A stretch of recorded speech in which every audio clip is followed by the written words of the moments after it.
I'm Gail, and I'm 31 years old. I was married to Drake, who's 32 years old.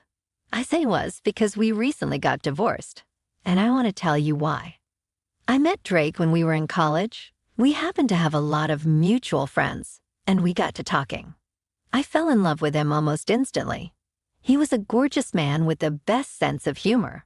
He liked me enough to ask me out, and the rest is history. We got married a little after we graduated. I would say that we had a pretty good relationship. We did have our ups and downs, but we always worked through our problems. We got along well with each other's families as well. I mean, Drake's family lived across the country, but when I did meet them, it was great. I only have a mom and a younger sister, Wendy. Drake and my mom got along really well, but for some reason, he just couldn't get along with Wendy. It was a mutual thing because she never failed to tell me how much she hated him. I wish I could tell you there was a reason for this mutual hatred, but they quite literally took one look at each other and decided they didn't like each other. I didn't like it and tried to get both of them to talk for the longest time, but neither of them budged. It did bother me for a while, but eventually I figured as long as it wasn't hurting my relationship with each of them, it wasn't my problem. And then one day, out of nowhere, Drake and Wendy began getting along fine. Drake would seem excited every time I told him that Wendy would be there when we went over for dinner at my mom's. The two of them had a ton of inside jokes and were very touchy. I was surprised and a little uncomfortable, but I let it be because I was glad that their hatred for each other was gone. One day I happened to return from work earlier. I was excited to be returning early, so I stopped by the grocery store to pick up some ingredients to make Drake his favorite meal to surprise him. We've been having a great month, and I just wanted to do something really nice. When I pulled into the driveway, I saw my sister's car. I was confused because she didn't tell me she was coming over. I just figured she wanted to hang out. I got even more excited that she was over. I mean, we just started getting closer, and I loved spending time with her again. But when I entered the house, I heard sounds coming from our bedroom. I walked around the house and didn't see either my husband or my sister. I felt my heart drop. I slowly and carefully approached my bedroom. My heart was pounding because if what I thought was happening behind those doors was true, I didn't know how I was going to react. I had my phone in my hand in case I did catch something happening. Even though my heart was racing, I was surprisingly numb emotionally. Now when I think back about it, I should have been a mess, but I was actually pretty well prepared for the worst-case scenario. Anyways, I slowly opened the door, and of course, there were Drake and Wendy in my bed, sleeping together. I wish I could say that I felt broken and hurt at that moment, but really, all I felt was nothing. I guess I was just too anxious to feel anything. I grabbed my phone and turned the camera on. I cleared my throat so they would know that I was there. They heard me and turned to look at me with wide eyes. I began recording the whole thing while they began scrambling to get the blankets on to cover themselves. "Honey, what are you doing home so early?" "Oh, I got off work early, so I thought I'd make your favorite meal. But I guess that plan is out the window. Tell me, what are you guys doing? Are you recording us?" "Oh, yes. I think Paul would really love to see his girlfriend banging her brother-in-law." "Babe, please don't do that. Can we just talk about it?" "Absolutely not. So is this why you guys suddenly began to like each other? Because you've been sleeping around?" "Yeah, please don't tell Paul. I'll do anything." "So how did this begin?" "Well, we both happened to be at this bar at the same time. I had some work, and she was there with friends, and one thing led to another." "Wow, you guys disgust me. I'll have the divorce papers ready soon. Get out of my house and my life. I'll be back in a couple of hours, and I don't want either of you here. Gail, please don't tell Paul. I found the ring he was going to propose to me with. It'll break his heart. You should be ashamed of yourself. Paul doesn't deserve someone like you. If you tell him in the next few hours, you can be the one to break him. But I'm telling him." Regardless, I walked out of the room and made my way out of the house. I got into my car and drove to the nearest Walmart. I parked my car and just sat there. I then pulled out my phone and sent Paul the video along with an explanation of how I caught them. I switched my phone off and just stared at nothing in front of me. Finally, the emotions that had been missing while I found out about everything came crashing down on me. Before I knew it, I was sobbing. I clutched my chest as I sobbed because it really did feel like my heart was breaking.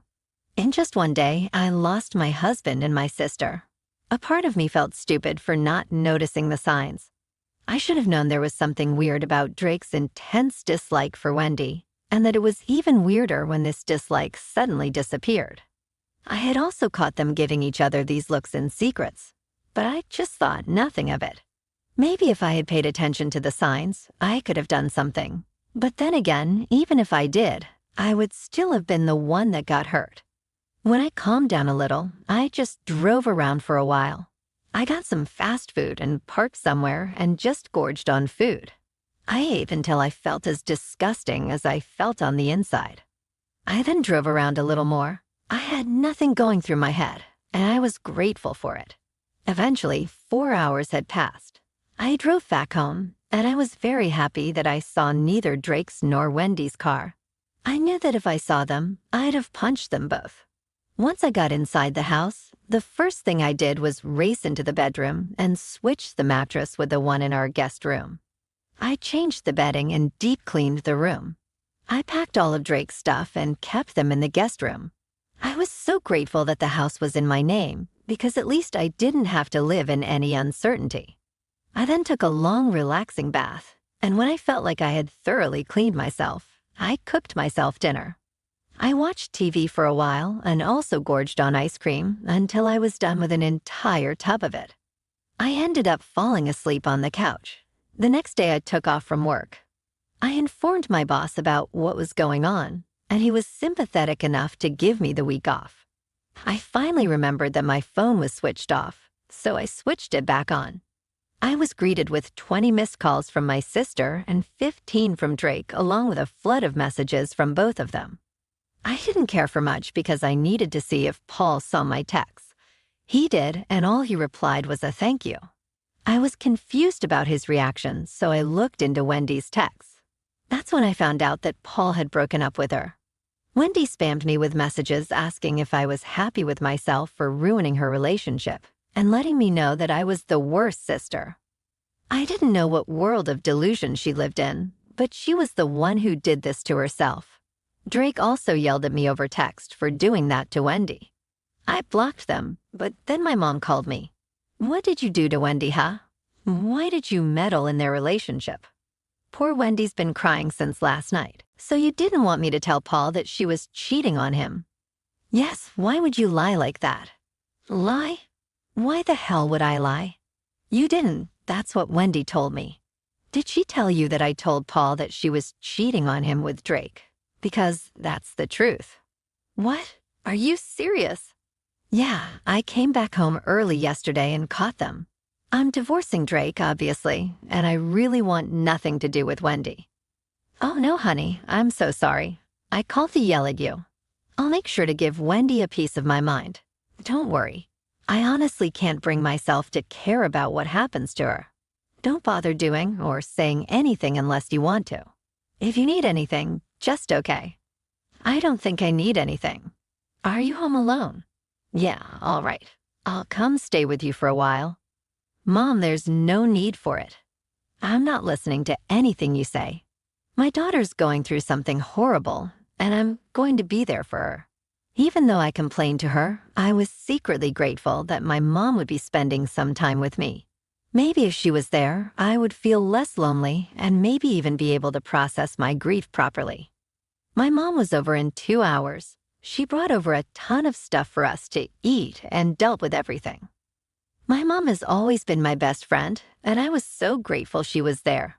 Mom told me that Wendy was over the other night, and she was crying about me breaking up her relationship. I couldn't help but feel angry. My sister had the audacity to ruin my relationship and then go complain to Mom about me doing that to her. How dare she try to villainize me?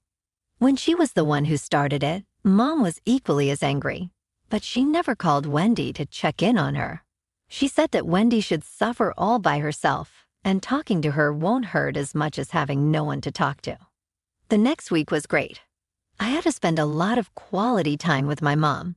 We went out to do some shopping, and we spent a lot of our time making these gourmet meals as we sipped on wine. My mom even got me to invite some of my friends over so we could have a girls' day in. The pain was still fresh, but having my mind taken off of it helped a lot. But at night when I was alone in my room, the hurt of it all would come crushing down on me. I would cry myself to sleep because I would be hurting from loneliness. I couldn't help but wonder what I was missing for Drake to go after my sister. Was I not pretty enough, young enough, good enough? I thought we were having a great 3 months. We hadn't had a fight at all. I thought it was because we were getting closer as a couple, but it turned out it was because another woman was making Drake happy, and my sister. She and I only just started to bond even more. We had always been close growing up, but then I moved to a different place to start college, and adult life happened. We weren't as close together, even when I moved back to our hometown. We didn't meet each other much, but when she started making an effort recently, I really thought that she wanted to spend time with me. She was only there for my husband. Over the next few months, though, I started to feel a lot better. My mom accompanied me as I filed for a divorce. She was there with me when I went to deliver the divorce papers to Drake at his friend's place. It hurt to see him again, but I knew that it was needed if I wanted him out of my life for good. I didn't tell my mom, but out of the corner of my eyes, I saw Wendy's jacket on the couch. I realized that they were still seeing each other, and I wanted to throw a fit. But where would that have gotten me? I began to heal, though there was still a lot of times that I would feel a surge of anger, but I learned to calm it down. I thought it was getting better until one day, while scrolling through social media, I happened to come across a post that a mutual friend had posted. The post was a picture of Wendy and Drake, where Drake was down on one knee proposing to Wendy. It felt like a real punch in the gut. I couldn't believe how heartless these two were to get engaged literally 4 months after Drake, and I got divorced. About the same time I saw the post, Paul did too because he sent me a screenshot of it. When he saw that I had read the message, he called me. "Hey, Gail. Hey, I just saw the post too. I can't believe this." Neither can I. I was going to marry this girl, you know? She was the one that kept postponing getting married.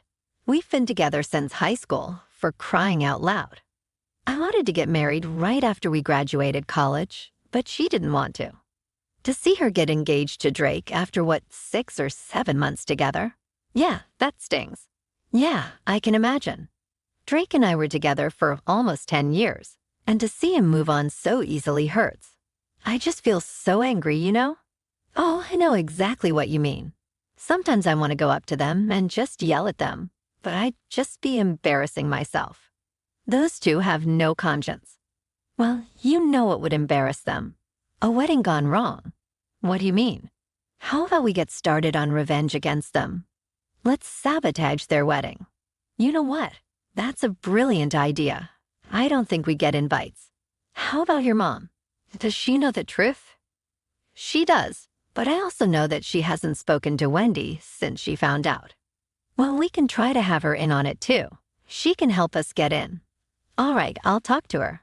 I was actually excited to get some revenge on Drake and Wendy. All this hurt and anger that I had in my heart could finally go away once I saw the look of humiliation on their faces. I wanted their one good thing to be ruined, just the way they ruined my one good thing. I called my mom up after I got off the call with Paul. "Hey, honey, is everything okay?" "Kind of. So I don't know if you know about this as of yet, but Drake and Wendy are getting married." "What? That is not how I raised Wendy. Oh my God, are you okay?" "Not really. I'm really angry and hurt, and apparently so is Paul. Yeah, he found out at the same time as me, and we got on a call. We decided that we wanted to ruin their wedding. Under any other circumstance, I would have been against this, but you know what? Go for it." "Yeah, so I was wondering if you'd be able to help us out." "Of course I will, but how do you want me to help you out?" "First of all, have you been speaking to Wendy?" "Nope. I haven't spoken to her since you told me about everything." "Great. Then Tara, she thinks you don't know about the truth. She could send you an invite. Do you want me to RSVP? Yes, that's up to you.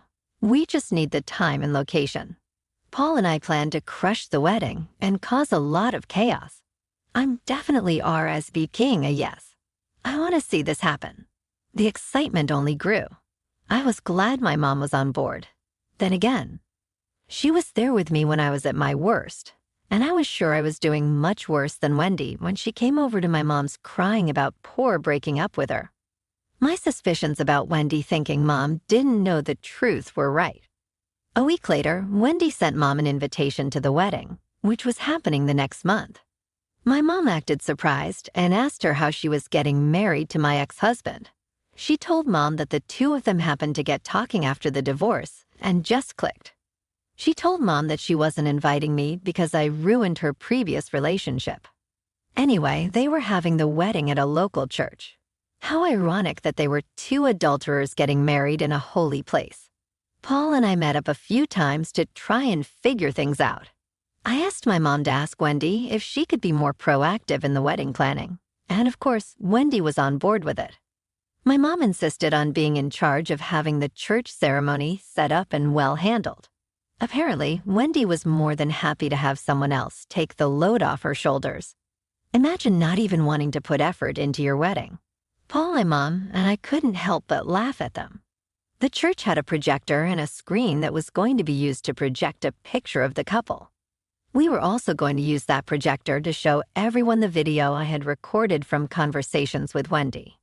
Mom found out that most of the guests were going to be Wendy and Drake's friends, with very little family involved. So they did know what they were doing was shameful, but they just didn't care enough. Finally, the day of the wedding came. Paul and I were dressed to the nines. We sat in the car that we parked outside the church. We waited until Mom texted me to walk inside. We wanted to destroy their wedding, and we were not going to sit outside while it happened. The video was set to play during their vows while Wendy was walking down the aisle, and everybody was standing up. Mom texted Paul and me to walk in. We blended in with the standing crowd and managed to find seats in the back. We then waited for the couple to start saying their vows. Their vows were all about always going to love each other and be faithful to each other. And honestly, that just made me irrationally angry. But I didn't even need to get up and say anything because right after they were done with their vows, the church hall started blaring the sound from the video. Everyone's eyes were immediately drawn to the projector screen. Drake and Wendy looked like they had seen ghosts. All the guests watched the video with absolute horror and began murmuring between themselves. Meanwhile, Wendy looked like she was about to cry, while Drake looked angry. Once the video was done, Paul and I got up from our place and walked over to the pulpit.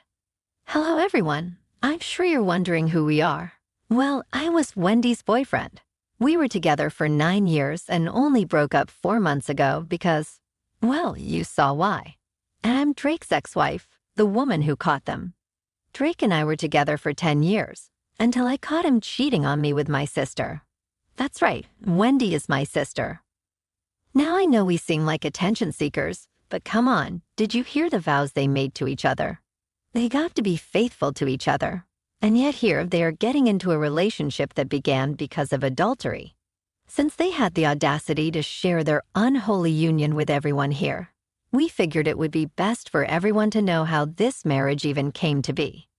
I feel like it's also important for you to know that Wendy and Drake took it upon themselves to blame me for Wendy's relationship with Paul ending because I sent him the evidence of her cheating.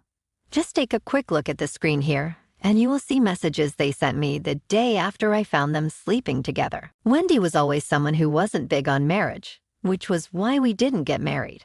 She knew I was going to propose when she finally told me she was comfortable with the idea of marriage, and the first thing she did was cheat on me. Well, at least these two had an enemies to lovers story. They hated each other's guts until one day they slept together. And then while I was right there with them, I'd see them make eyes at each other and secretly touch each other. Anyway, I think that's about it. Yeah, thanks for listening. Also, Wendy, Mom wants you to stop contacting her. Goodbye. With that, Paul, Mom, and I walked out. I heard Wendy sob loudly as Drake tried to get the audience to quiet down. I felt a rush of adrenaline after doing that. I felt vindicated. Once we got out, the three of us burst out laughing really hard. God, it felt good to not feel angry anymore. I found out through some friends later that a lot of the guests walked out after us, and the few that stayed didn't make it to the reception. None of Wendy's friends knew about any of this, so when they found out, they didn't want to have anything to do with her. Drake's family, who were not invited, came to know about it and disowned him. In the end, both of them had karma come back for them. Meanwhile, Paul and I were the ones that dodged 2 huge bullets. My mom and I became a lot closer, and life has slowly been going back to what it always was. I can't wait to heal fully